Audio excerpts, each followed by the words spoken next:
नमस्कार दोस्तों, मैं डॉक्टर कुलदीप कुमार के सर आप सभी का बहुत बहुत स्वागत करता हूं एक नए बिंदु के साथ और एक नई कड़ी के साथ। तो जैसे कि हमारी एक श्रृंखला चल रही है जिसके अंतर्गत हम हिंदी व्याख्याता और वरिष्ठ अध्यापक का जो है संपूर्ण कोर्स करवाने वाले हैं, उसी कड़ी में सूफी काव्य की आज बहुत ही महत्वपूर्ण क्लास लेकर उपस्थित हुआ हूँ आप सभी के सामने। सूफी काव्य की महत्वपूर्ण क्लास की बात करें तो आज की जो क्लास है वो एक ऐसी क्लास होने वाली है जिसमें क्या है कि सूफी काव्य से संबंधित अगर कोई ऐसा प्रश्न आता है जो आपका पढ़ा हुआ नहीं है तो आज की क्लास देखने के बाद में आप कहीं न कहीं उस प्रश्न का उत्तर खोजने में कामयाब हो जाएंगे। कारण यह है कि आज की जो क्लास है वो सूफी काव्य की विशेषताओं की क्लास है। संपूर्ण सूफी काव्य की संपूर्ण विशेषताएं आज की क्लास के अंदर करवाई जाएगी। जो हमारा क्लास का क्रम चल रहा है वो हालांकि अभी तो हम क्लास 12-13 तक पहुंच चुके हैं, सूफी काव्य में क्लास 12 तक पहुंच चुके हैं, लेकिन ये सूफी काव्य की विशेषताओं की क्लास मैंने एक बार पेंडिंग रख दी थी। तो ये क्लास जो है 5 है। बच्चे पूछ रहे थे कि सर क्लास 5 नज़र नहीं आ रही है, तो क्लास ये 5 है। और पेंडिंग रखने का मतलब ये था कि सूफी काव्य की विशेषताएं मैं थोड़ा सा और अधिक अच्छे से करवाना चाहता था, तो मैंने थोड़ा सा समय लिया। तो उसी लिए आज सूफी काव्य की विशेषताएं लेकर आप सभी के सामने उपस्थित हूँ। इन विशेषताओं को पढ़ने से क्या है कि अवधारणात्मक जो प्रश्न आते हैं ना, तो हम कहीं ना कहीं कन्फ्यूज हो जाते हैं। तो वो अवधारणात्मक प्रश्न जो है इनके माध्यम से आप कर पाएंगे, एक बात। दूसरी बात यह है कि ये जो आज की जो विशेषताएं रहने वाली हैं, इन विशेषताओं को क्या है कि जब हम पढ़ते हैं तो बड़ा इजी वे में पढ़ जाते हैं, लेकिन जब वहाँ पूछा जाता है संगत है असंगत, तब वहाँ नाम मात्र का अंतर किया जाता है। जब हम पढ़ रहे होते हैं तो सूफी काव्य को मतलब किसी की भी विशेषताएं जब पढ़ते हैं तब नॉर्मली पढ़ जाते हैं, स्पीड से हमें लगता है कि हाँ ठीक है ऐसा था इसमें।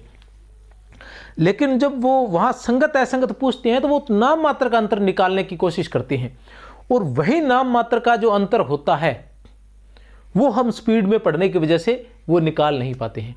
तो आज की क्लास जो है बहुत ही महत्वपूर्ण है और आपने ध्यान लगाकर इसको देखना है और ध्यान लगाकर ही सुनना है कि क्या क्या पढ़ाया जा रहा है। चलते हैं, शुरुआत करते हैं। सूफी काव्य धारा की विशेषताएं। सूफी काव्य धारा की विशेषताओं की बात करते हैं तो भक्ति काल की निर्गुण धारा की प्रमुख शाखा सूफी काव्य, जिसे प्रेमाख्यान, रोमांस काव्य और प्रेमाश्रयी शाखा भी कहा जाता है। ठीक है ना, इसे क्या क्या कहा जाता है? प्रेमाख्यान, रोमांस काव्य, प्रेमाश्रयी शाखा भी कहा जाता है। किसे? सूफी काव्य को। किसे? सूफी काव्य को। यहां हम थोड़ी सी बात करें तो प्रेमाख्यान की बात करें तो प्रेमाख्यान किसने कहा था? गणपति चंद्र गुप्त ने।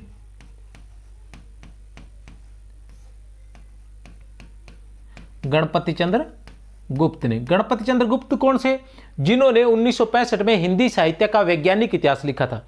हिंदी साहित्य का वैज्ञानिक इतिहास लिखा था वो वाले गणपति चंद्र गुप्त।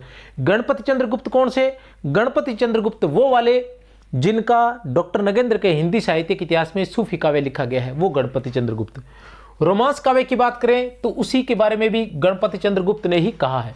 प्रेमाश्रयी शाखा की बात करें तो प्रेमाश्रयी शाखा शुक्ल ने कहा है। किसने कहा है? आचार्य रामचंद्र शुक्ल ने। कौन शुक्ल? वही शुक्ल जिन्होंने संत काव्य को ज्ञानाश्रयी शाखा कहा है। संत काव्य को ज्ञानाश्रयी शाखा कहा है। ठीक है ना। उसके बाद आता है सूफी काव्य। सूफी काव्य की बात करें तो सूफी काव्य रामकुमार वर्मा ने नाम दिया है। किसने? रामकुमार वर्मा ने। रामकुमार वर्मा कौन? जिनका 1938 ईस्वी में हिंदी साहित्य का आलोचनात्मक इतिहास आया था। 1938 ईस्वी में हिंदी साहित्य का आलोचनात्मक इतिहास आया था। वह इतिहास केवल कृष्ण काव्य तक था। 1693 ईस्वी तक ही लिखा गया था, जिसे अधूरा भी कह सकते हैं। आचार्य रामचंद्र और डॉक्टर रामकुमार वर्मा। डॉक्टर रामकुमार वर्मा जिन्होंने संत काव्य नाम दिया था। कबीर की जो श्रृंखला थी, ठीक है ना, ज्ञानाश्रयी शाखा को उन्होंने क्या नाम दिया था? संत काव्य नाम दिया था। अब इसके सूफी काव्य धारा की विशेषताओं की बात करते हैं। विशेषताओं की बात करते हैं तो कोई भी कार्य किया जाता है उसके पीछे कोई ना कोई प्रेरणा रहती है और कोई ना कोई प्रयोजन रहता है। ठीक है ना, कोई उद्देश्य रहता है। तो सूफी कवियों के पीछे या सूफी कवियों ने जो रचनाएं लिखी थी, उन रचनाओं के पीछे क्या उनका प्रयोजन था, कहां से उनको प्रेरणा मिली थी, ये सारी बातें इस पहले बिंदु आएंगे। तो सबसे पहले हम यही बात पढ़ेंगे कि सूफी रचनाकारों को सूफी काव्य की प्रेरणा जो है वो कहां से मिली थी और उस सूफी काव्य का प्रयोजन क्या था। अब हम नॉर्मली जब हम बात करते हैं तो हम देखते हैं कि आचार्य रामचंद्र शुक्ल जो थे वो ये कहते थे कि उनका जो सूफी जो कवि थे उनका जो उद्देश्य था वो क्या था। उनका उद्देश्य केवल प्रयोजन जो कह सकते हैं केवल एक ही था, सूफी मत का प्रचार करना। क्या था? सूफी मत का प्रचार करना। वो कहते हैं कि सूफी कवि जो थे वो मुसलमान थे, केवल एक हिंदू कवि था सूरदास पंजाबी। क्योंकि आचार्य रामचंद्र शुक्ल जब अपने सूफी काव्य का वर्णन करते हैं तो उसमें वो 8 ही सूफी कवियों का वर्णन करते हैं। कितने कवियों का वर्णन करते हैं? 8 ही सूफी कवियों का वर्णन करते हैं। कौन कौन से 8 कवि हैं? वो 8 कवि हैं कुतुबन मंजन जाऊ शेका नूरसुर। कुतुबन मंजन जाऊ शेका नूरसुर। कुतुबन का अर्थ कुतुबन जिनकी मृगावती रचना की रचना वो करते हैं और कुतुबन की मृगावती को वो प्रथम रचना भी मानते हैं। फिर मंजन की बात करें तो मधुमालती। कुतुबन की मृगावती की रचना 1501 ईस्वी में, मंजन की मधुमालती की रचना 1545 ईस्वी में, जा से जायसी जिनकी पद्मावत है जो 1540 ईस्वी में, शेख शेख नबी, ठीक है ना। और उसके बाद कासिम शाह के हंस जुआर आ जाती है 1731 ईस्वी में। और उसके बाद जाऊ शेखा का से कासिम शाह, कुतुबन मंजन जाऊ शेखा नूरसुर, नूर से नूर मोहम्मद आ जाता है। नूर मोहम्मद की 2 रचनाएं हैं इंद्रावती और अनुराग बांसुरी। इंद्रावती की बात करें तो वो है 1744 ईस्वी और 1764 ईस्वी। 1744 ईस्वी और 1701 1500 है। हाँ ठीक है 1700 ही है, क्योंकि कासिम शाह पहले है तो कासिम शाह की 1731 है तो ये 1744 ही रहेगी। 1744 और 1764 ईस्वी में आती है। और उसके बाद सूरदास पंजाबी सूरदास आते हैं, नूरसुर सूरदास पंजाबी, जिसे एकमात्र हिंदू कवि कहा है। तो इसलिए वो कहते हैं कि इनका उद्देश्य सूफी मत का प्रचार करना ही था और इनकी शैली जो थी वो मसनवी शैली थी। लेकिन गणपति चंद्र गुप्त आते हैं तो वो कहते हैं कि नहीं, इनका उद्देश्य अलग था। वो सारे उद्देश्य हम पढ़ेंगे कि इनका उद्देश्य अलग था। अब गणपति चंद्र गुप्त क्या कहते हैं? गणपति चंद्र गुप्त कहते हैं कि इनका उद्देश्य सूफी मत का प्रचार कैसे हो सकता है। इसके पीछे वो एक उदाहरण देते हैं। पहले तो वो ये कहते हैं कि जब आचार्य रामचंद्र शुक्ल आए तब 7-8 कवि ही उनकी नज़र में आए थे, जिनमें से 7 मुसलमान थे और 1 हिंदू था। और उसमें भी उन्होंने जायसी की पद्मावत को पढ़ लिया और उसमें थोड़ा बहुत मसनवी शैली का प्रयोग किया गया है, सूफी मत का प्रचार भी है, इसलिए उन्होंने सभी को ही इस अवधारणा को सभी पर आरोपित कर दिया। और उनको जो मानने वाले थे, जो शुक्ल को मानने वाले थे, उन लोगों ने भी बाद में उसी अवधारणा को मानते हुए लगातार वो उसी को ही प्रचारित करते रहे कि सूफी काव्य जो है सूफी मत के प्रचार के लिए ही है।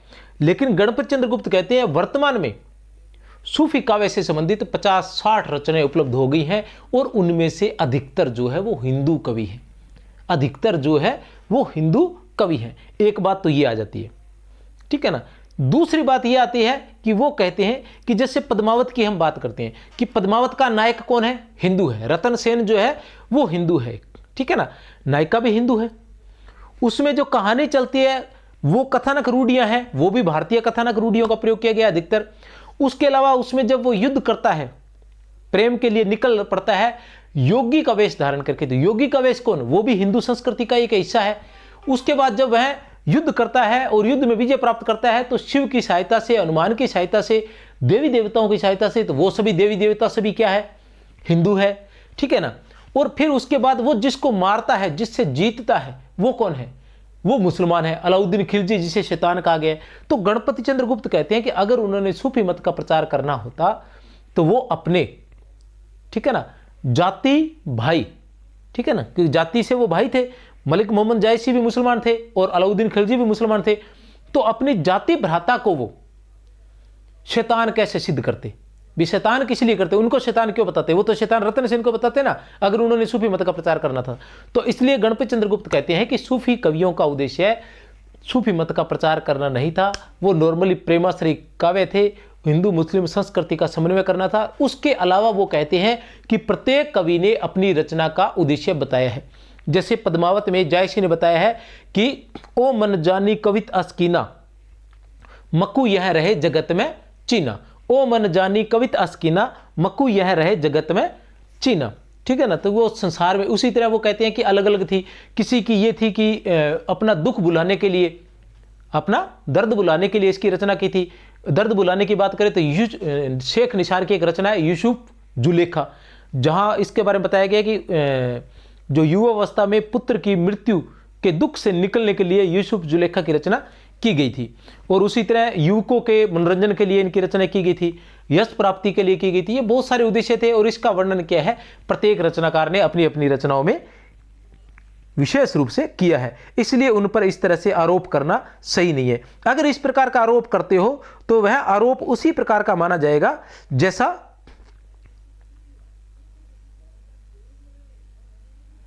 जैसे कि हम बिहारी सतसई पर राधा वल्लभ संप्रदाय का प्रचार करने का आरोप लगाएं। तो अगर हम बिहारी सतसई पर राधा वल्लभ संप्रदाय का, तो उसको सिद्ध किया जा सकता है। सॉरी, ठीक है। अब हम बात करते हैं काव्य प्रेरणा व प्रयोजन की। सूफी काव्य धारा को मूल रूप से समझने के लिए इनके प्रेरणा स्रोत व उद्देश्य को समझना जरूरी है। डॉक्टर गणपति चंद्र गुप्त, किसके? डॉक्टर गणपति चंद्र गुप्त की हम गुप्त लिखते हैं कि इस काव्य परंपरा के संबंध में यह भ्रांति प्रचलित है कि इससे संबंधित कवि सूफी मतानुयायी थे तथा उनका लक्ष्य सूफी मत का प्रतिपादन या प्रचार करना था। इस काव्य परंपरा के संबंध में यह भ्रांति प्रचलित है कि इससे संबंधित कवि सूफी मतानुयायी थे तथा उनका लक्ष्य सूफी मत का प्रतिपादन या प्रचार करना था। यह भ्रांति है। गणपति चंद्र गुप्त के अनुसार यह क्या है? केवल भ्रांति है। यह बात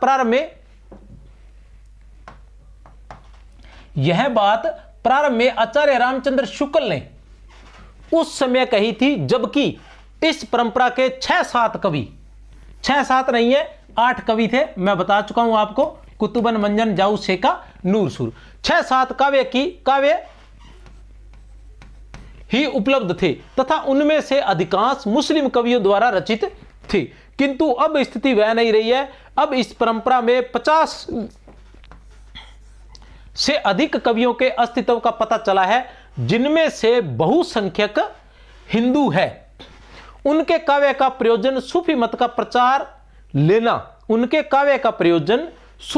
प्रचार लेना वैसा ही होगा। बहुत ही महत्वपूर्ण पंक्ति है ये, ध्यान लगा लेना, ठीक है ना। पूछा जा सकता है जैसा कि बिहारी सतसई को राधा वल्लभ संप्रदाय का प्रचार करने वाली रचना मान लेना, ठीक है ना, कि सूफी काव्य के बारे में ऐसा किसने लिखा था, ठीक है ना। उनके काव्य का प्रयोजन सूफी मत का प्रचार कर लेना वैसा ही होगा जैसा कि बिहारी सतसई को राधा वल्लभ संप्रदाय का प्रचार करने वाली रचना मान लेना। ऐसा किसने लिखा था? यह उपयुक्त कथन किस साहित्यकार का है? तो किसका है? गणपति चंद्र गुप्त का। किसका है? गणपति चंद्र गुप्त का। आपने ध्यान रखना है, क्योंकि बिहारी को राधा वल्लभ संप्रदाय का अनुयायी सिद्ध किया जा सकता है। वस्तुतः उन मुस्लिम कवियों ने अपने प्रेरणा स्रोत एवं काव्य प्रयोजन का निर्देश स्पष्ट रूप में किया है, जिसमें उपयुक्त भ्रांति का निराकरण होता है कि मुस्लिम कवियों ने अपने प्रेरणा स्रोत का स्पष्ट रूप से अपनी रचनाओं में जिक्र किया है, इसलिए उन पर जबरदस्ती सूफी मत का प्रचार करने का आरोप नहीं लगाया जा सकता।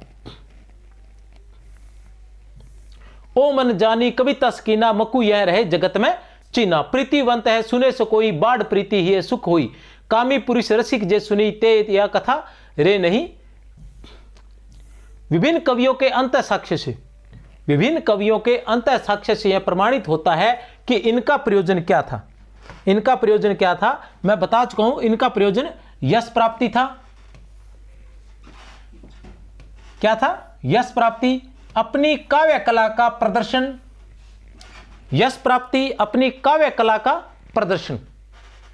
जैसे उस्मान कहते हैं ना, जाकी बुद्धि होई अधिकाई, आन कथा एक कहे बनाई। जाकी बुद्धि होई अधिकाई, आन कथा एक कहे बनाई। चित्रावली के वो सबको चैलेंज करते हैं कि अगर किसी में इतनी बुद्धि है तो ऐसी कथा बनाकर दिखाए। उसी तरह अपनी काव्य कला का प्रदर्शन करना था। यश प्राप्ति की हम बात करते हैं, पद्मावत में जायसी ने कहा यह कि ओ मन जानी कविता सकीना, मकु यह रहे जगत में चीना। युवकों के मनोरंजन के लिए, ठीक है ना, जीवन की दुखपूर्ण घटना को बुलाना। दुखपूर्ण घटना की बात करते हैं तो हम यूसुफ जुलेखा, शेख निसार की यूसुफ जुलेखा की बात करते हैं, जिसमें जवान पुत्र की मृत्यु को मृत्यु के दुख को बुलाने के लिए यूसुफ जुलेखा की रचना की गई थी। युवकों का मनोरंजन की हम बात करते हैं तो हमें बात याद आ जाती है बनारसीदास चतुर्वेदी की आत्मकथा, जिसे प्रथम आत्मकथा मानते हैं। अर्धकथानक, बनारसीदास चतुर्वेदी की आत्मकथा की बात याद आ जाती है, जिसे हम हिंदी साहित्य की प्रथम आत्मकथा मानते हैं, अर्धकथानक। उसमें वो लिखते हैं बनारसीदास कि हम क्या है कि उन दिनों हाट बाजार जाने की बजाय हम घर में बैठे बैठे किसको पढ़ा करते थे? मृगावती और मधुमालती को पढ़ा करते थे। मृगावती और मधुमालती को पढ़ा करते थे। तो मृगावती मधुमालती की रचना मनोरंजन के लिए, युवकों के मनोरंजन के लिए, तो इस प्रकार से हम ये सारी बातें मान सकते हैं कि उनकी यश प्राप्ति अलग अलग थी, इसलिए इन्हें किसी संप्रदाय का प्रचारक नहीं कहा जा सकता। ये सच्चे साहित्यकार थे और साहित्य की रचना कर रहे थे। ठीक है ना। चलते हैं 2 नंबर पर। 2 नंबर की हम बात करते हैं तो प्रेम काव्य महत्वपूर्ण क्या था? अब उनका जो प्रयोजन था, प्रयोजन बता दिया हमने, लेकिन उस काव्य में क्या था? सबसे महत्वपूर्ण बात क्या थी? सबसे महत्वपूर्ण बात थी प्रेम। आप किसी भी सूफी रचना को उठाकर देख लो, प्रेम से शुरुआत होता है और प्रेम से ही उसका अंत होता है। कहीं भी सूफी रचनाओं में, अधिकांश रचनाओं में यह था कि किसी भी रचना का जो दुखपूर्ण अंत, किसी भी कहानी का दुखपूर्ण अंत नहीं होता है। ठीक है ना। तो आप देखेंगे, और वैसे इसके अंदर आत्मा परमात्मा का आरोप किया गया है, तो आत्मा जो है वो नायक है और परमात्मा जो है वो नायिका को माना गया है। आत्मा किसे माना गया है? नायक को, अर्थात जो भी नायक होता है वो आत्मा माना जाता है और जो नायिका है वो परमात्मा माना जाता है, और इसके माध्यम से उन पर आरोप किया गया है। लेकिन इसके माध्यम से लेखक क्या कहना चाहता है? जो लेखक है वो अपनी पीड़ा को, अपने दुख को, अपने दर्द को और परमात्मा के प्रति स्नेह को, प्रेम को व्यक्त करना चाहता है। वो नायक नहीं है, वो वास्तव में क्या है? वो लेखक है। ठीक है ना। और वो नायिका नहीं है, वो वास्तव में क्या है? वो परमात्मा है, ईश्वर है। अब वो लेखक क्या है? उस नायक के माध्यम से अपनी सारी पीड़ा व्यक्त करता है कि मैं उस परमात्मा के वियोग में कितना दुखी हूं और पल पल किस प्रकार उसको याद करता हूं और किस प्रकार उससे मिलने के लिए मैं तड़प रहा हूं। ये सारी बातें वो अपने हृदय की व्यक्त करता है एक नायक के माध्यम से। नायक केवल माध्यम है और नायिका जो है वो परमात्मा है, उससे वो मिलना चाहता है। तो यहां नायक नायिका से नहीं मिल रहा, बल्कि लेखक की आत्मा जो है वो परमात्मा से मिलने के लिए तड़प रही है। उसी बात को वो अपने माध्यम से या कथानक रूढ़ियों के माध्यम से व्यक्त करने का प्रयास करता है। सूफी कवियों का मुख्य प्रेम ही है। प्रेम में भी सूफियों ने संयोग पक्ष को महत्व न देकर वियोग पक्ष को अधिक महत्व दिया। ध्यान रख लेना। ठीक है ना। किस पक्ष को? वियोग पक्ष को। सूफी काव्य में अधिकतर क्या है? श्रृंगार रस है। किसका? श्रृंगार रस है। और श्रृंगार रस में ही क्या है? संयोग और वियोग दोनों है, लेकिन वियोग की क्या है? अधिकता है। ठीक है ना। आचार्य रामचंद्र शुक्ल लिखते हैं, भैया ठोक के सुन लेना। ठीक है। फिर मत कहना कि गुरुजी ने कहा नहीं था। पक्का आएगा, 100% आएगा। आचार्य रामचंद्र शुक्ल लिखते हैं कि ईश्वर का विरह सूफियों के यहां भक्त की प्रधान संपत्ति है। ईश्वर का विरह सूफियों के यहां भक्त की प्रधान संपत्ति है, जिसके बिना साधना मार्ग में कोई प्रवृत्ति नहीं हो सकता, किसी की आंखें नहीं खुल सकती। जिसके बिना कोई साधना के मार्ग पर प्रशस्त नहीं हो सकता, जिसके बिना किसी की आंखें नहीं खुल सकती हैं।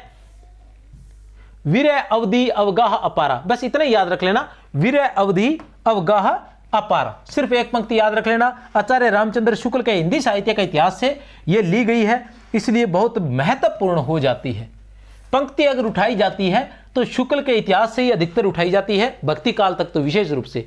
और फिर अगर कभी कभार क्या हो जाता है, हजारी प्रसाद द्विवेदी और डॉक्टर नगेंद्र को भी इस श्रेणी में शामिल कर लिया जाता है, लेकिन प्रमुख रूप से आचार्य रामचंद्र शुक्ल ही उच्च श्रेणी में गिने जाते हैं। विरह अवधि अवगाह अपारा, कोटि माही एक पैर तपारा, विरह की जगत बिरथा, यहां पैर तपारा होगा।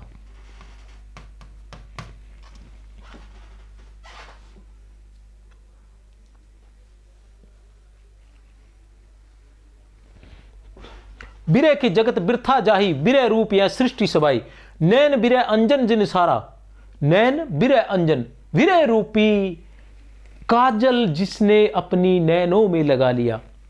ठीक है ना। विरह रूप दर्पण संसारा, और सारा संसार ही दर्पण के समान हो जाता है। सारा संसार स्वच्छ दर्पण के समान स्पष्ट दिखाई देने लगता है। कोटि माही बिरला जग कोई, करोड़ों में से कोई संसार के अंदर कोई एक ही ऐसा होता है जहाँ शरीर विरह दुख हुई, जिसके शरीर को विरह का दुख होता है। तो विरह जो है वो ईश्वर का जो विरह है उसको बहुत ही महत्वपूर्ण मानते हैं सूफियों के यहाँ। जिसके हृदय में यह विरह होता है उसके लिए यह संसार स्वच्छ दर्पण हो जाता है और इसमें परमात्मा का आभास अनेक रूपों में पड़ता है। तब यह देखता है, तब वह देखता है कि इस सृष्टि के सारे रूप, सारे व्यापार उसी का विरह प्रकट कर रहे हैं। ये भाव प्रेम मार्गी सूफी संप्रदाय के सब कवियों में पाए जाते हैं। संप्रदाय सूफियों के वियोग पक्ष में अतिशोक्तिपूर्ण वर्णन है। ठीक है, ध्यान लगा लेना, सूफियों के अतिशोक्तिपूर्ण वर्णन है। ये तो अपने को पता है, देवी देवता उठा के लेके जाते हैं, उड़ जाते हैं, बैठ जाते हैं हवा में, इस तरह से बहुत सारी बातें हैं जो अतिशोक्तिपूर्ण ही है। ठीक है ना। इन कवियों का अलौकिक प्रेम, इन कवियों का अलौकिक प्रेम लौकिक प्रेम से शुरू होता है। अधिकतर सूफी कवियों ने अलौकिक प्रेम की व्यंजना की है, अलौकिक प्रेम की व्यंजना की है। कहने से तात्पर्य है कि लौकिक प्रेम से होते हुए। जैसे हम बात करें कि पद्मावत की बात कर लें, ठीक है ना, तो पद्मावत क्या है, पद्मावत की बात करें तो रतन सेन जो है, रतन सेन और जो पद्मावत का प्रेम दिखाया गया है वो लौकिक प्रेम है। लेकिन उस लौकिक प्रेम के माध्यम से अलौकिक प्रेम की, मतलब आत्मा और परमात्मा की बात की जाती है। रतन सेन को आत्मा का प्रतीक बताया जाता है और पद्मावत को परमात्मा का प्रतीक बताया जाता है। आत्मा परमात्मा से मिलने के लिए तड़पती रहती है और इस प्रकार के वर्णन की बात करते हैं कि जब वो रतन सेन और पद्मावती की बात चलती है तब तो वो लौकिक प्रेम नजर आता है। लेकिन अचानक से चलते चलते क्या होता है कि इस तरह से जो बात चलने लग जाती है कि ऐसा लगता है जैसे आत्मा जो है वो परमात्मा के लिए तड़प रही है, तो वहां अलौकिक प्रेम हावी हो जाता है। तो इस तरह से लौकिक प्रेम से शुरू होती हुई कहानी अलौकिक प्रेम तक चली जाती है। सूफियों की प्रेम पद्धति की सबसे सुंदर विशेषता भारतीय मसनवी प्रेम पद्धति का समन्वय है। सूफियों की प्रेम पद्धति की सबसे सुंदर विशेषता भारतीय एवं मसनवी प्रेम पद्धति का समन्वय है। जयसीकृत पद्मावत में रतन सेन बहुत ही महत्वपूर्ण है। अभी तक जो महत्वपूर्ण बातें आई हैं वो कौन सी हैं?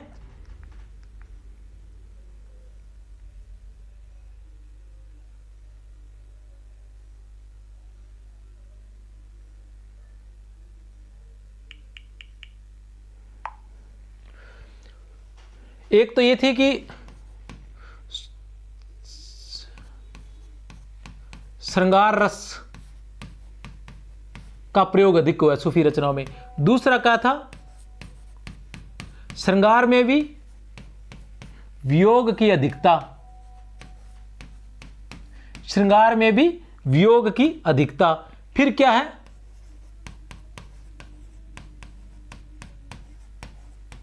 अतिशोक्तिपूर्ण वर्णन।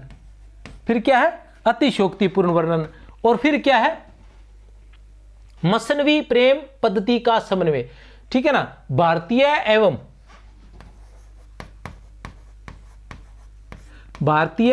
बहुत ही महत्वपूर्ण है,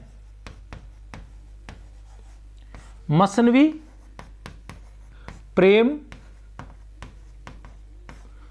पद्धति का समन्वय। ठीक है ना। भारतीय एवं प्रेम पद्धति का समन्वय।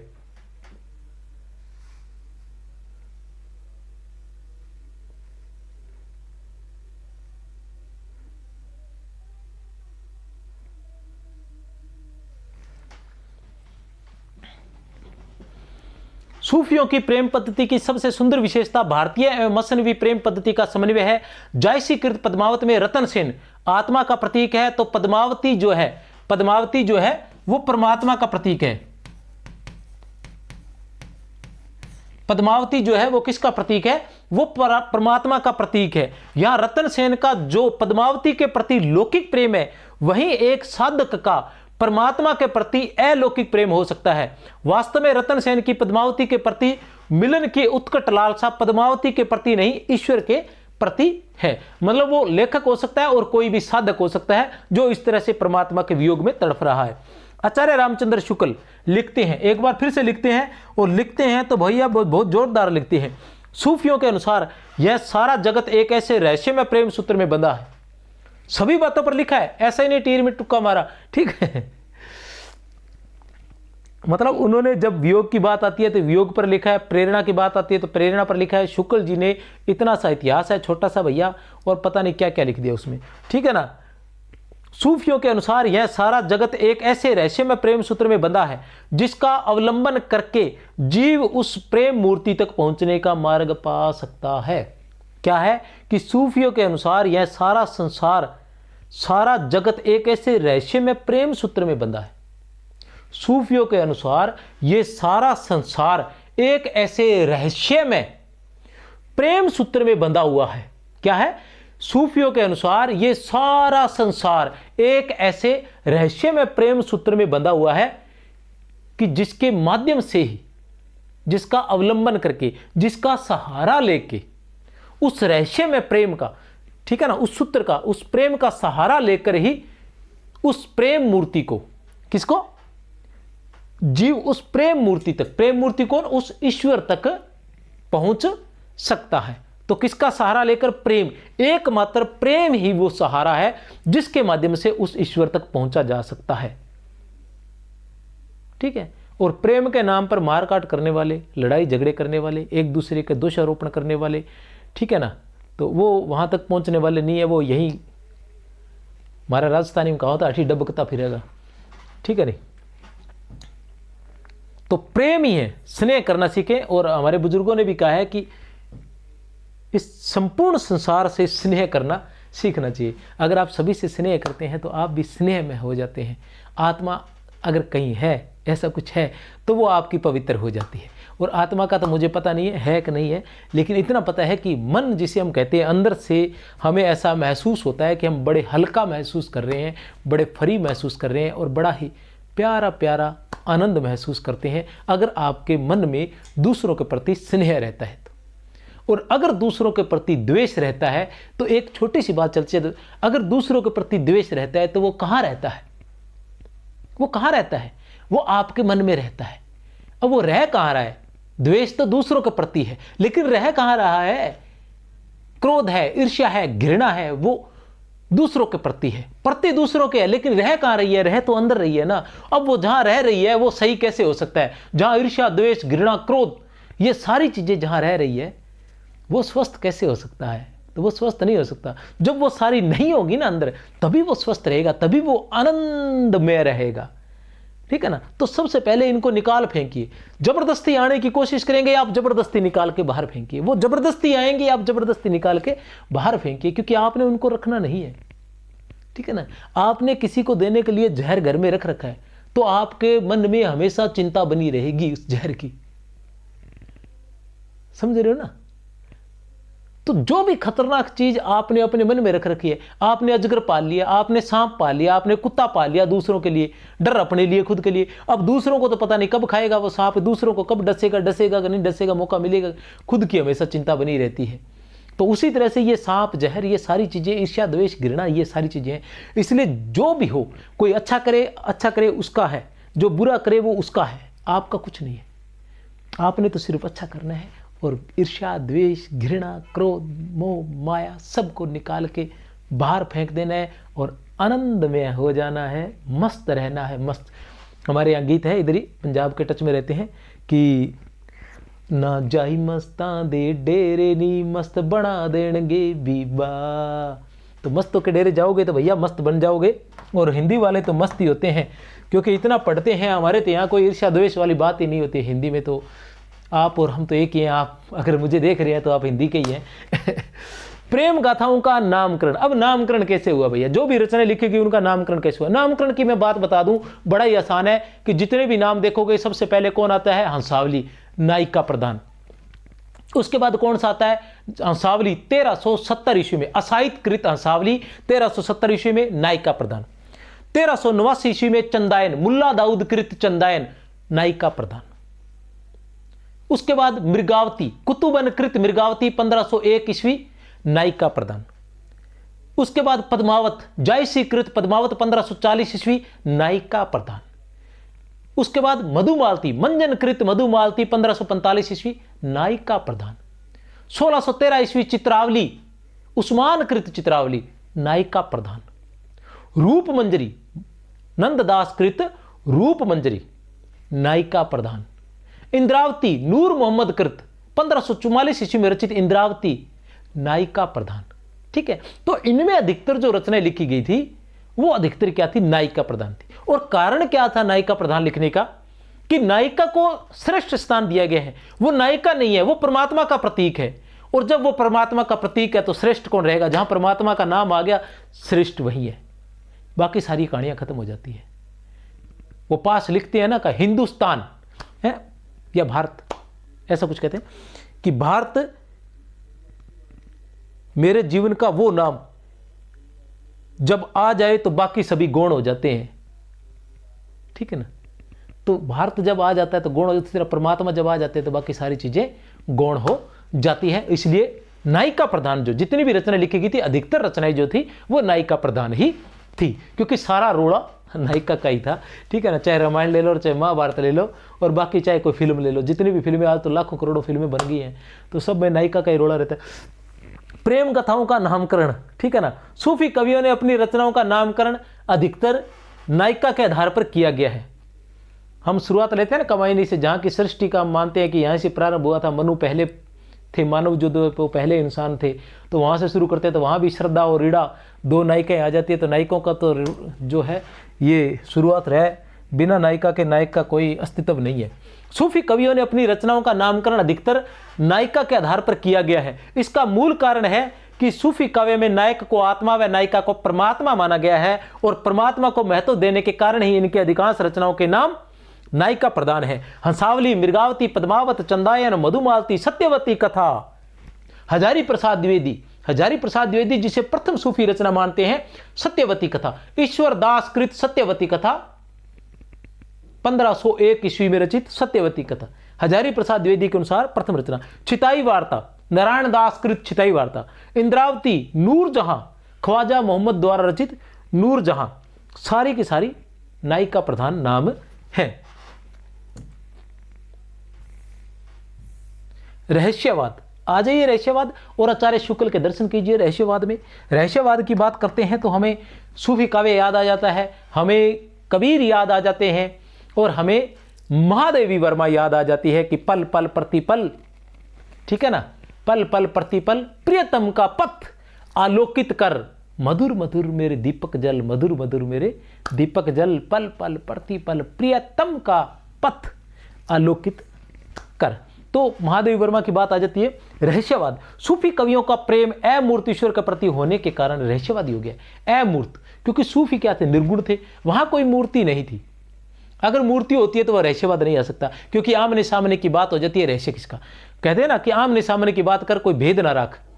अब भेद वही भेद वही है, वो जो रहस्यवाद, ठीक है ना, कोई रहस्य नहीं रखना। और जब सामने आमने सामने की बात ना होकर कोई अलौकिक बात होती है तो वह रहस्यवाद हो जाता है। तो यहाँ अमूर्त ईश्वर, जिसकी कोई मूर्त नहीं है, जिसका कोई आकार नहीं है, ठीक है, तो अमूर्त ईश्वर के प्रति होने के कारण रहस्यवाद हो गया। अब रहस्यवाद कैसा हो गया है, रहस्यवाद हो गया सूफियों का जो रहस्यवाद है आचार्य शुक्ल के अनुसार वो भावनात्मक रहस्यवाद है। प्यारे बच्चों, कौन सा रहस्यवाद है, भावनात्मक रहस्यवाद। साधनात्मक रहस्यवाद भी उन्होंने अपनाया है, लेकिन वो कम है। मुख्य रूप इनका भावात्मक रहस्यवाद है। हम बात करते हैं कबीर की, तो कबीर की बात करते हैं तो कबीर ने जो भावात्मक रहस्यवाद लिया था वो सूफियों से ही ग्रहण किया था। भावात्मक रहस्यवाद जो था वो किससे ग्रहण किया था, वो सूफियों से ग्रहण किया था। और साधनात्मक जो रहस्यवाद था वो उन्होंने नाथों से ग्रहण किया था। साधनात्मक रहस्यवाद, कबीर दो प्रकार के रहस्यवाद थे, भावात्मक रहस्यवाद और साधनात्मक रहस्यवाद। भावात्मक रहस्यवाद की बात करते हैं तो वो कहते हैं ना, दुल्हनी गाओ मंगलाचार, हम गराए राजा राम बरतार, तन रत करी मैं मन रत करी, पंच तत्व बाराती, रामदेव मोरे पाहुनी आए, मैं जोबन मद माती। अब आते हैं सूफी काव्य पर आ जाते हैं। आचार्य रामचंद्र शुक्ल ने सूफियों के रहस्यवाद को भावात्मक रहस्यवाद की संज्ञा दी है। कोई समस्या नहीं, जब शुक्ल ने कह दियो तो बस कह ही दियो, फिर ज्यादा इन्हें बिन्ने फिरन की लोड़ को नहीं भैया। संज्ञा दी है। वे लिखते हैं कि यदि कहीं सच्चे भावात्मक रहस्यवाद के दर्शन होते हैं तो जैसे आदि सूफी कवियों में ही होते हैं। कहीं सच्चे भावात्मक रहस्यवाद के दर्शन होते हैं तो सूफी आदि कवियों में ही होते हैं। प्यारे बच्चों, रहस्यवाद रहस्यवाद रहस्यवाद।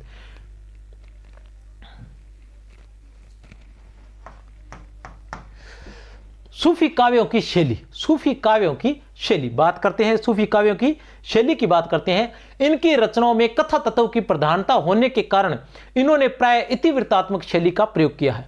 इनकी रचनाओं में कथा तत्व की प्रधानता होने के कारण इन्होंने प्राय इतिवृत्तात्मक शैली का प्रयोग किया है, जिसमें लक्षणा एवं व्यंजना की अपेक्षा अभिधा शक्ति जो है, अभिधा शब्द शक्ति का प्रयोग अधिक है। किंतु समर्थ कवियों ने अन्योक्ति, समासोक्ति, रूपक, प्रतीक आदि के आयोजन द्वारा अपनी शैली में व्यंजना का वैभव भी सहज स्वाभाविक रूप में संचारित कर दिया है। जैसे पद्मावत को आचार्य शुक्ल ने समासोक्ति कहा है।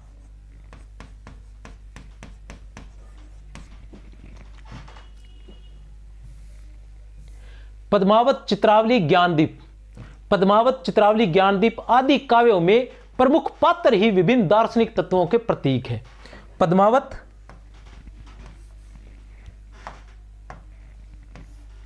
चित्रावली, ज्ञानदीप आदि काव्यों में प्रमुख पात्र ही विभिन्न दार्शनिक तत्वों के प्रतीक हैं। शैली की दृष्टि से इनकी दूसरी विशेषता अतिशयोक्ति है, कोई समस्या नहीं है। सूफी काव्य के प्रमुख अलंकार उपमा है, उत्प्रेक्षा है, रूपक है, अतिशयोक्ति है। ये इनके प्रमुख अलंकार हैं। सूफी काव्य के उपमा, उत्प्रेक्षा, रूपक और अतिशयोक्ति जो है वो इनके प्रमुख अलंकार है। ये थोड़ा सा बीच में मैं आपको बता दूं कि दार्शनिक तत्वों के प्रतीक है। दार्शनिक तत्वों के प्रतीक की बात बताऊं तो थोड़ा सा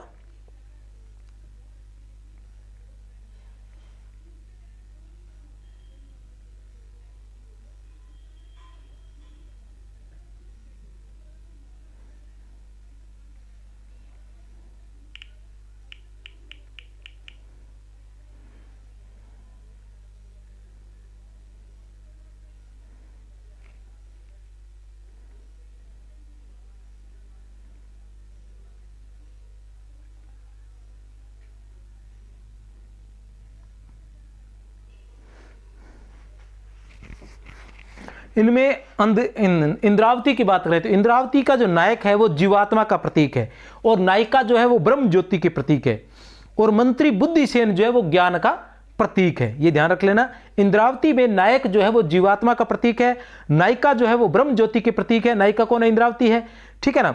मंत्री कौन है? बुद्धिसेन जो ज्ञान का प्रतीक है। उसी तरह अनुराग बांसुरी की हम बात करते हैं तो नायक जो है वो अंतःकरण का प्रतीक है और नायिका जो है वो सर्वमंगला, नायिका का नाम सर्वमंगला है। साथी जो है संकल्प विकल्प है। ये नायक नायिका दे रखे। चित्रावली की बात करते हैं तो नायक सुजान जो है वो शिव का अवतार है और नायिका चित्रावली जो है वो विद्या की प्रतीक है। सह नायिका कमलावती जो है वो अविद्या की प्रतीक है। इस तरह इंद्रावती, पद्मावती, चित्रावली ये जो इनके प्रतीकात्मक जो है वो मैंने आपको बताने का प्रयास किया है।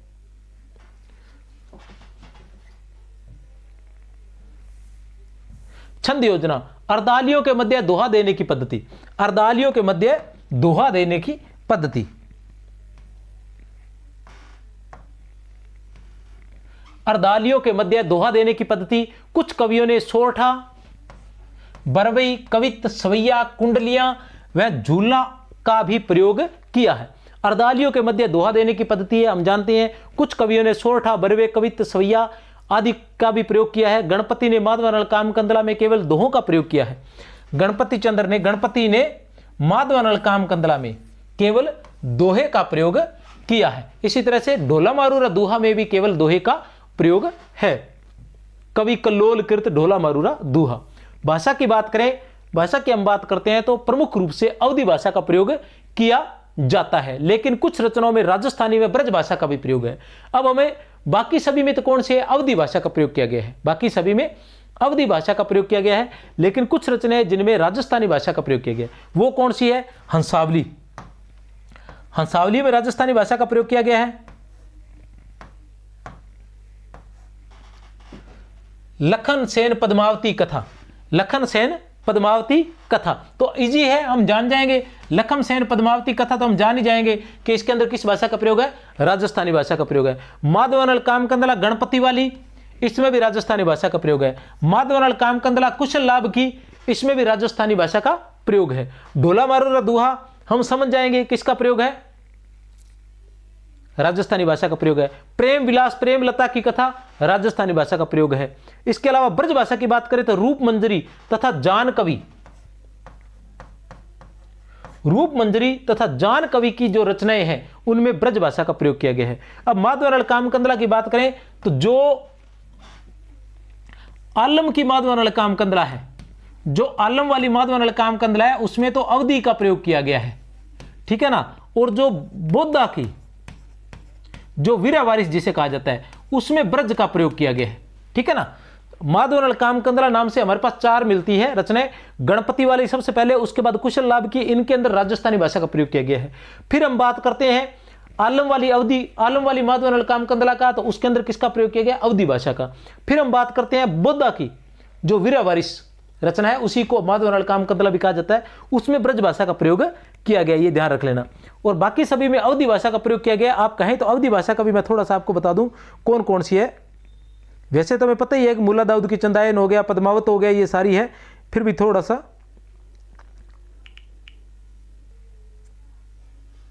चंदायन, मुल्ला दाऊद की चंदायन जो है उसमें अवधि भाषा का प्रयोग किया गया है, ठीक है, आप नोट कर लें चाहे। उसके अलावा ईश्वरदास की सत्यवती कथा में भी अवधि भाषा का प्रयोग किया गया है। कुतुबन की मृगावती में भी अवधि भाषा का है। जायसी की पद्मावत में भी अवधि भाषा का है। मंजन की मधुमालती में भी अवधि भाषा का प्रयोग किया गया है। आलम की जो माधवनारायण कामकंदला है उसमें भी अवधि भाषा का प्रयोग किया गया है। उस्मान की चित्रावली में भी अवधि भाषा का प्रयोग किया गया है। पुहकर की रस रत्न में भी अवधि भाषा का प्रयोग किया गया है। शेख नबी की ज्ञानदीप में भी अवधि भाषा का प्रयोग किया गया है। कासिम शाह की हंस ज्वाहिर में भी शेख अवधि भाषा का प्रयोग किया गया है। नूर मोहम्मद की इंद्रावती में भी अवधि भाषा का प्रयोग है। और शेख निसार की यूसुफ जुलेखा में भी अवधि भाषा का प्रयोग है। कहने का मतलब यह कि शेष सभी में अवधि भाषा का प्रयोग है। इनमें राजस्थानी का और इनमें ब्रज का और एक जो है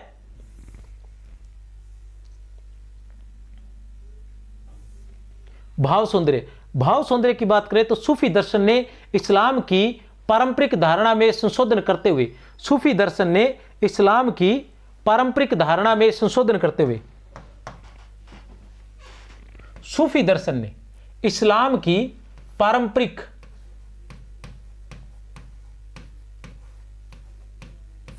धारणा में संशोधन करते हुए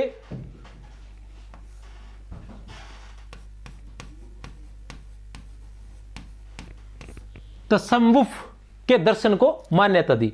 मानवीय प्रेम को जीवन के आधारभूत मूल्य के रूप में स्थापित किया। इस धारा के कवियों ने पारंपरिक इस्लामिक मान्यताओं के साथ भारतीय वेदांत की मान्यताओं तथा प्रेम तत्व का समन्वय किया। अरबी लिपि के साथ अवधि भाषा का समन्वय किया तथा मसनवी शैली को अपनाया।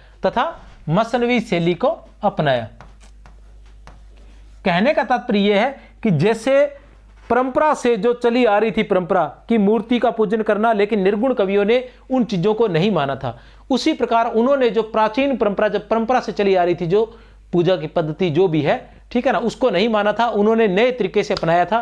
तो उसी तरीके से जो सूफी थे उन्होंने भी इस्लाम की जो पारंपरिक धारणा थी उसमें संशोधन किया था, ठीक है ना। उनकी जो पारंपरिक धारणा थी, जिस तरह से संत कवियों ने हिंदू धर्म की पारंपरिक धारणाओं में परिवर्तन किया था, उसी तरह इन्होंने भी संशोधन किया था। इन्होंने हिंदू समाज में प्रचलित लोक कथाओं को अपने काव्यों का आधार बनाया। बहुत ही महत्वपूर्ण बातें ये सारी, एक से एक बढ़कर सुन लेना।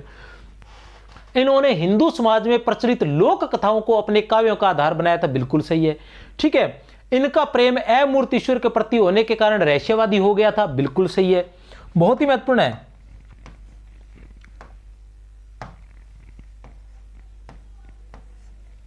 इन्होंने प्रकृति का रागात्मक चित्रण किया है तथा सुख दुख की अनुभूति से जोड़ा है। इन्होंने प्रकृति का रागात्मक चित्रण किया है, इन्होंने प्रकृति का रागात्मक चित्रण किया है तथा सुख दुख की अनुभूति से जोड़ा है। विरह का अतिशोक्तिपूर्ण वर्णन किया है, विरह का अतिशोक्तिपूर्ण वर्णन किया है, क्योंकि सूफी काव्य में आत्मा व परमात्मा के मध्य दूरी पीड़ा उत्पन्न करती है। अतिशोक्ति का वर्णन किया है, बार बार आ रहा है। इन्होंने गुरु का अमूर्त ईश्वर तक पहुंचाने वाला मार्गदर्शक माना है। गुरु सुआ जय पंथ दिखावा, बिन गुरु जगत को निर्गुण पावा। गुरु का बहुत अधिक महत्व, इन्होंने गुरु को बहुत अधिक महत्व दिया है। शिल्प सौंदर्य की बात करें, बात करते हैं शिल्प सौंदर्य की, तो सूफी काव्य का रूप प्राय प्रबंधात्मक है। याद रख लेना, ये बात आए तो याद रख लेना, प्रबंधात्मक है। ये कौन कौन से प्रबंध है, कौन कौन से मुक्तक है, इसको भी मैं अलग से ट्रिक के माध्यम से करवा दूंगा।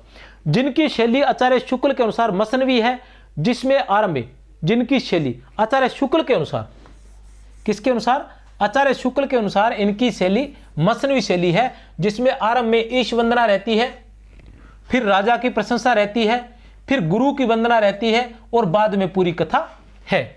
सबसे पहले क्या आती है, ईश वंदना आती है, फिर राजा की प्रशंसा आती है, फिर गुरु की वंदना के बाद पूरी कथा है।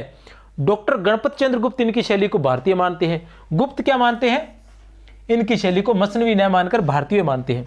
भाषा ठेठ अवधि है, इनकी भाषा जो है वो ठेठ अवधि है। दोहा और चौपाई छंदों को अपनाया गया है। डॉक्टर नगेंद्र के अनुसार भी इनकी शैली जो है वो भारतीय है, कोई समस्या नहीं है। भाषा का तो हम पढ़ ही चुके हैं, ठेठ अवधि जो है वो ठेठ अवधि है। हिंदू मुस्लिम एकता या समन्वय का प्रयास, सूफियों ने हिंदू मुस्लिम संस्कृति की एकता व समन्वय का प्रयास किया था। देखते हैं क्या है, सूफी कवियों ने हिंदू मुस्लिम एकता व संस्कृति के समन्वय पर बल दिया गया। आचार्य रामचंद्र शुक्ल लिखते हैं, देख लेना भैया खोल के, आचार्य रामचंद्र शुक्ल, बहुत ही महत्वपूर्ण बातें हैं। क्या लिखते हैं आचार्य रामचंद्र शुक्ल कि कबीर ने अपनी झाड़ फटकार के द्वारा, कबीर ने अपनी झाड़ फटकार के द्वारा हिंदुओं और मुसलमानों के कट्टरपन को दूर करने पर जो कट्टरपन दूर करने का जो प्रयास किया वह अधिकतर चिढ़ाने वाला सिद्ध हुआ, हृदय को स्पर्श करने वाला नहीं। ठीक है ना, क्या कह रहे हैं आचार्य रामचंद्र शुक्ल कि कबीर ने अपनी झाड़ फटकार के द्वारा हिंदुओं और मुसलमानों के कट्टरपन को दूर करने का, कबीर ने अपनी झाड़ फटकार के द्वारा, कबीर ने अपनी झाड़ फटकार के द्वारा हिंदुओं और मुसलमानों के कट्टरपन को दूर करने का जो प्रयास किया वह अधिकतर चिढ़ाने वाला सिद्ध हुआ, हृदय को स्पर्श करने वाला नहीं। मनुष्य के बीच जो रागात्मक संबंध है, मनुष्य के बीच में जो रागात्मक संबंध है वह उसके द्वारा व्यक्त न हुआ। अपने नित्य के जीवन में जिस हृदय भाष का अनुभव मनुष्य कभी कभी किया करता है उसकी अभिव्यंजना उससे न हुई। प्रमुख रूप से आपने ये ध्यान रखना है कि कबीर ने अपनी झाड़ फटकार के द्वारा हिंदुओं और मुसलमानों के कट्टरपन को दूर करने का जो प्रयास किया वह अधिकतर चिढ़ाने वाला सिद्ध हुआ, हृदय को स्पर्श करने वाला नहीं। आगे चलकर ये कहेंगे कि यह काम किसने किया है, यह काम जायसी और कुतुबन ने किया है। देखते हैं, हिंदू मुस्लिम हृदय को पास पास लाकर लिखते हैं कुतुबन जायसी आदि,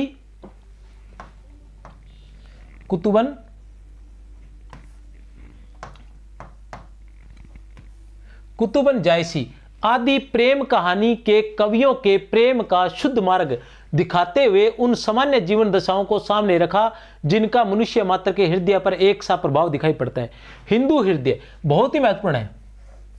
हिंदू हृदय और मुसलमान हृदय को आमने सामने करके बहुत ही महत्वपूर्ण है, अक्सर परीक्षाओं में पूछ ली जाती है। किसकी पंक्ति है, आचार्य रामचंद्र शुक्ल की। हिंदू हृदय और मुसलमान हृदय आमने सामने करके अजनबीपन मिटाने वालों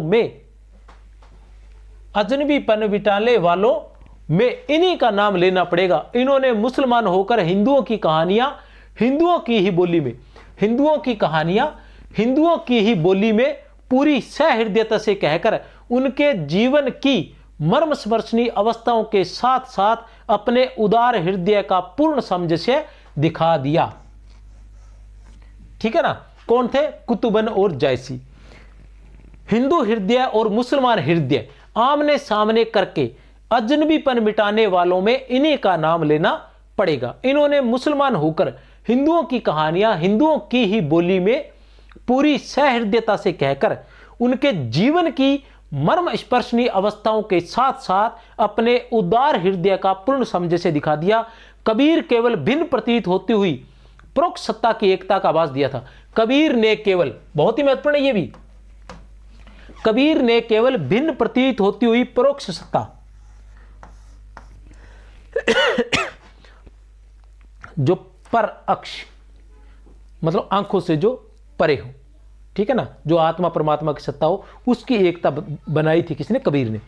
कबीर केवल भिन्न प्रतीत होती हुई परोक्ष सत्ता की एकता का आभास दिया था, जबकि प्रत्यक्ष जीवन की एकता का दृश्य सामने रखने की आवश्यकता बनी हुई थी, जो जायसी द्वारा पूरी की गई। प्रत्यक्ष जीवन की एकता का, प्रत्यक्ष जीवन में, अच्छा, प्रत्यक्ष जीवन की एकता का दृश्य सामने रखने की आवश्यकता बनी हुई थी, जो जायसी द्वारा पूरी की गई। लक्ष्मी सागर वार्ष्णेय लिखते हैं, क्या लिखते हैं लक्ष्मी सागर वार्ष्णेय? कि सूफी काव्य परंपरा भारतीय और इस्लामी संस्कृतियों के सम्मिलन का सुंदर उदाहरण प्रस्तुत करती है। बहुत ही महत्वपूर्ण है कि क्या है कि लक्ष्मी सागर वार्ष्णेय लिखते हैं कि सूफी काव्य परंपरा भारतीय और इस्लामी संस्कृतियों के सम्मिलन का सुंदर उदाहरण प्रस्तुत करती है। डॉक्टर गणपत चंद्र गुप्त क्या लिखते हैं?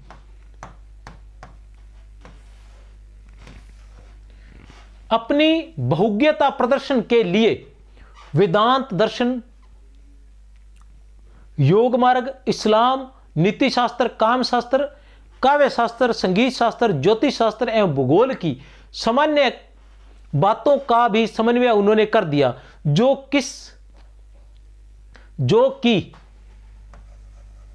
इस युग के अन्य कवियों की भी सामान्य प्रवृत्ति रही है तथा केशव बिहारी आदि की प्रमुख प्रवृत्ति रही है। बहुत ही महत्वपूर्ण है, नोट कर लेना कि अपनी बहुज्ञता प्रदर्शन के लिए वेदांत दर्शन, योग मार्ग, इस्लाम, नीति शास्त्र, काम शास्त्र, काव्य शास्त्र, संगीत शास्त्र, ज्योतिष शास्त्र एवं भूगोल की सामान्य बातों का भी समन्वय उन्होंने कर दिया, जो कि इस युग के अन्य कवियों की भी सामान्य प्रवृत्ति रही है तथा केशव बिहारी आदि की प्रमुख प्रवृत्ति रही है। गणपति चंद्र गुप्त लिखते हैं।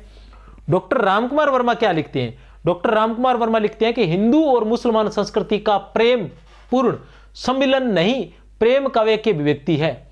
हिंदू और मुसलमान संस्कृति का प्रेम पूर्ण सम्मिलन ही नहीं, ठीक है ना, हिंदू और मुसलमान संस्कृति का प्रेम पूर्ण सम्मिलन ही नहीं, प्रेम काव्य की अभिव्यक्ति है। हिंदू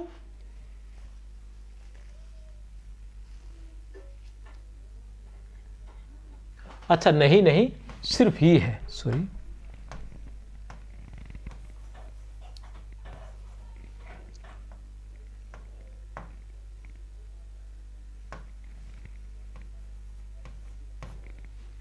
हिंदू और मुसलमान संस्कृतियों का प्रेम पूर्ण सम्मिलन ही प्रेम काव्य की अभिव्यक्ति है। हिंदू धर्म के प्रधान आदर्शों को मानते हुए भी, बहुत ही महत्वपूर्ण है, ध्यान रख लेना, हिंदू धर्म के प्रधान आदर्शों को मानते हुए भी सूफी सिद्धांतों के निरूपण में मुसलमान लेखकों की कुशलता है। इन दोनों भिन्न सिद्धांतों के एकीकरण ने प्रेम काव्य को सजीवता के साथ लोकप्रियता भी प्रदान की है। इन दोनों भिन्न सिद्धांतों के एकीकरण ने प्रेम काव्य को सजीवता के साथ साथ लोकप्रियता भी प्रदान की है। कथानक रूढ़ियों का प्रयोग, सूफी काव्य में कथानक रूढ़ियों का प्रयोग, बात करते हैं कथानक रूढ़ियों की। सूफी काव्य में कुछ घटनाएं ऐसी मिलती हैं जो बार बार आई है, जिन्हें कथानक रूढ़ि की संज्ञा दी गई है। सूफी काव्य में कुछ घटनाएं ऐसी हैं जो बार बार आई है, जिन्हें कथानक रूढ़ि की संज्ञा दी गई है। हजारी प्रसाद द्विवेदी,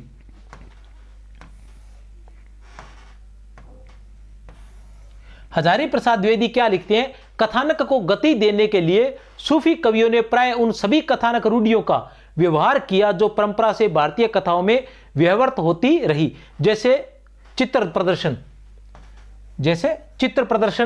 स्वप्न दर्शन, सुख सारिका आदि द्वारा नायिका का रूप देख या सुनकर उस पर आसक्त होना, सुख सारिका आदि द्वारा नायिका का रूप देख या सुनकर उस पर आसक्त होना, मतलब सुख या सारिका द्वारा नायिका का वर्णन और फिर नायक का उस नायिका पर आसक्त हो जाना।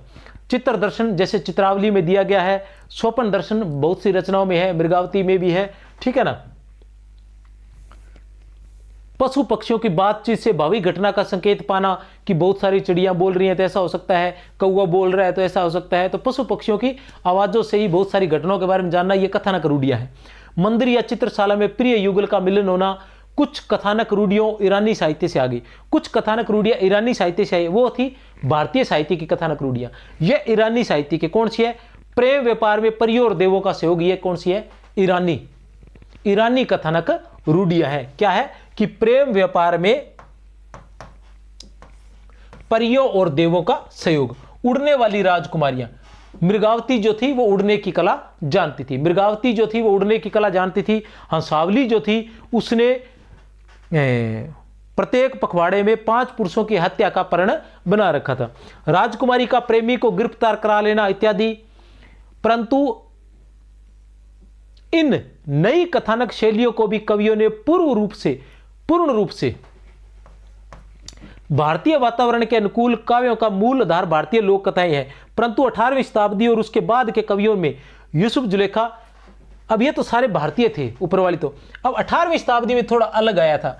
18वीं शताब्दी में कौन सी अलग थी? एक तो यूसुफ जुलेखा और उर्शेद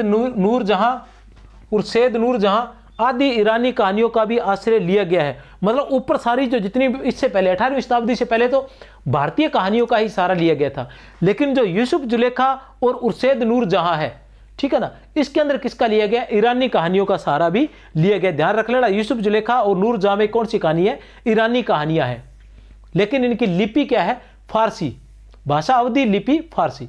कथा वस्तु की बात करें तो डॉक्टर गणपति चंद्र गुप्त के अनुसार उद्गम स्रोत की दृष्टि से परंपरा के हिंदी कवियों को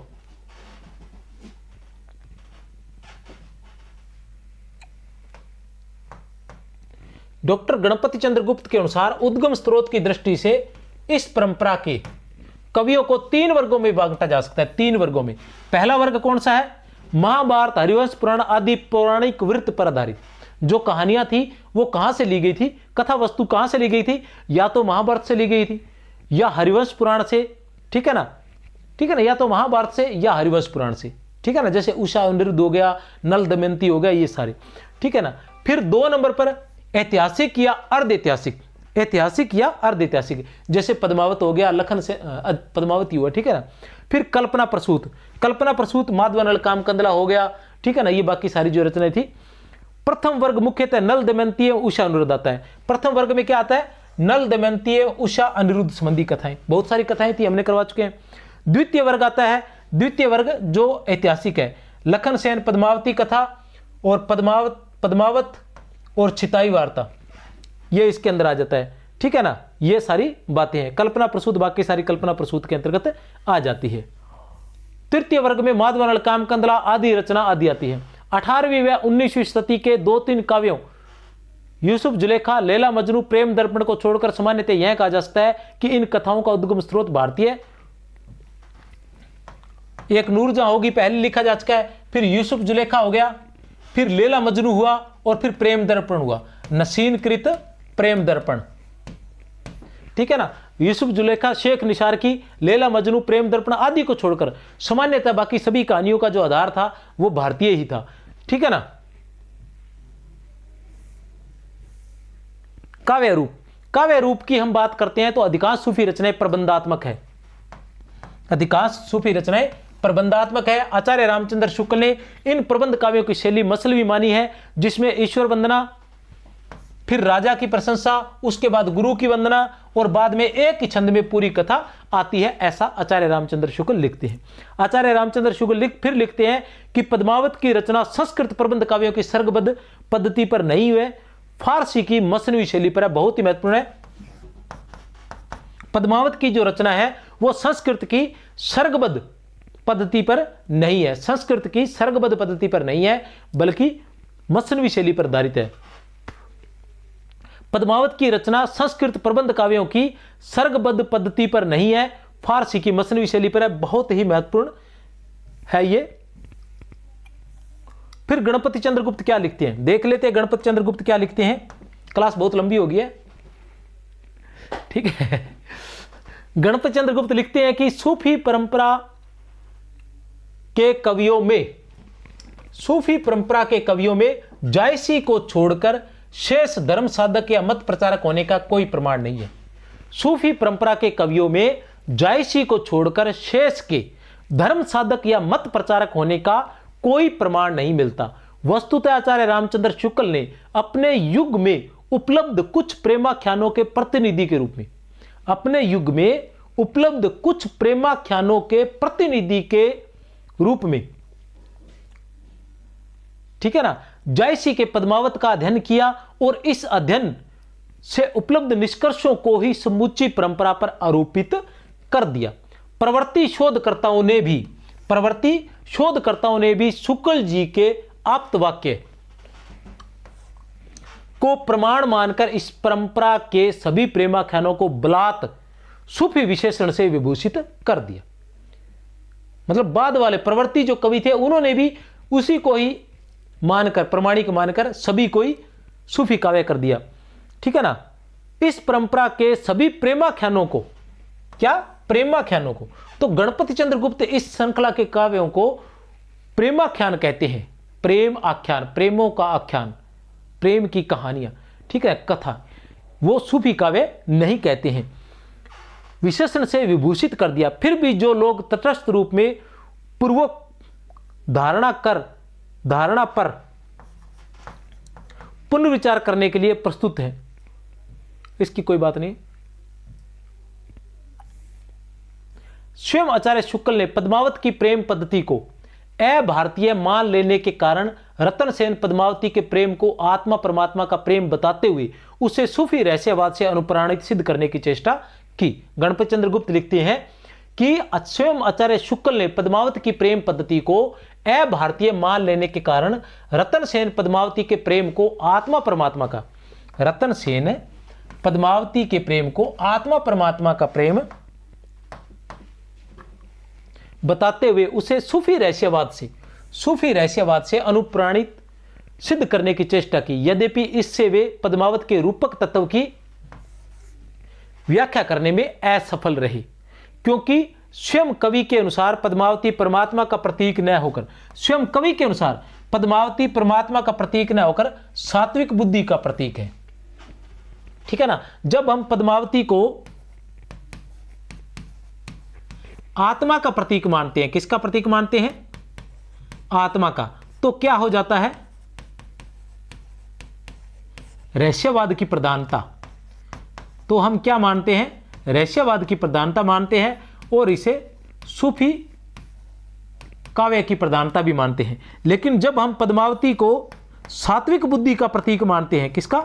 सात्विक बुद्धि का, तो हम ये मानते हैं कि यहां रूपकत्व का आरोप हुआ है, रूपकत्व का आरोप हुआ है और इसे पद्मावत को रूपक काव्य भी कहा गया है। आगे चलकर जब उन्होंने जायसी के दार्शनिक विचार का अध्ययन किया तो उनके समक्ष अद्वैत दर्शन, वेदांत एवं हठ योग के ही तत्व अधिक हैं। सूफी मत से आगे बढ़कर भारतीय वेदांत की ओर झुक गए थे। अतः इस तरह गणपति चंद्र गुप्त ने सूफियों की शैली को भारतीय सिद्ध किया था। गणपति चंद्र गुप्त ने पूरा प्रयास किया कि सूफियों की जो शैली थी वो भारतीय थी। ये चलते हुए एक और बता दूं, व्याख्याता टेस्ट सीरीज है जो 99 रुपए में है और 150 वीडियो टेस्ट मिलेंगे, 6000 लगभग वस्तुनिष्ठ प्रश्न मिलेंगे। वरिष्ठ अध्यापक की टेस्ट सीरीज वो भी सिर्फ 99 रुपए में है, 150 वीडियो टेस्ट मिलेंगे और 6000 से अधिक वस्तुनिष्ठ प्रश्न आपको मिलेंगे। व्याख्याता का कोर्स केवल 799 रुपए में है, वरिष्ठ अध्यापक का भी 799 में है। नगेंद्र के 50 टेस्ट आपको केवल 99 रुपए में, आचार्य शुक्ल के 50 टेस्ट 99 रुपए में, 50 वीडियो रहेंगे और बड़ा ही विस्तार से कराया जाएगा, प्रत्येक प्रश्न व्याख्या सहित कराया जाएगा। मेरी तरफ से आप सभी को बहुत बहुत शुभकामनाएं। जय हिंद, जय भारत।